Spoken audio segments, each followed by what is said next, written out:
reversal experience here, but please do, go ahead. You got 5 minutes. Now, I just want to know which question. That's all right. You may take the rest of the minutes. We're supposed to do one question at a time. Which one would you like? That was part of the format for the debate. So which question? I want you to fill in the story of the rest of the beginning of the universe. God, spiritual matter, impact on material matter. Okay. So 2 questions. All right. Go ahead. All right, your question, where did God come from, assumes that you're thinking of the wrong, obviously it displays that you're thinking of the wrong God, because the God of the Bible is not affected by time, space, or matter. If he's affected by time, space, or matter, he's not God. Time, space, and matter is what we call a continuum. All of them have to come into existence at the same instant, because if there were matter but no space, where would you put it? If there were matter and space but no time, when would you put it? You cannot have time, space, or matter independently. They have to come into existence simultaneously. The Bible answers that in 10 words. In the beginning, there's time. God created the heaven, there's space, and the earth, there's matter.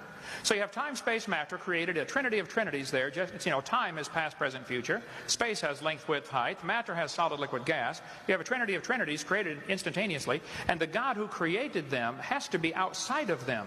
If he's limited by time, he's not God.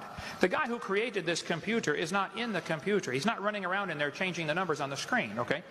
The God who created this universe is outside of the universe. He's above it, beyond it, in it, through it. He's unaffected by it.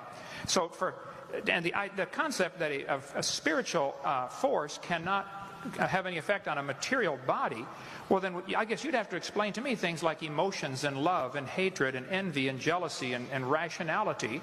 I mean, if your brain is just a random collection of chemicals that formed by chance over billions of years, how on earth can you trust your own reasoning processes and the thoughts that you think? Okay, so your question, where did God come from, is assuming a limited God. And that's your problem. The God that I worship is not limited by time, space, or matter.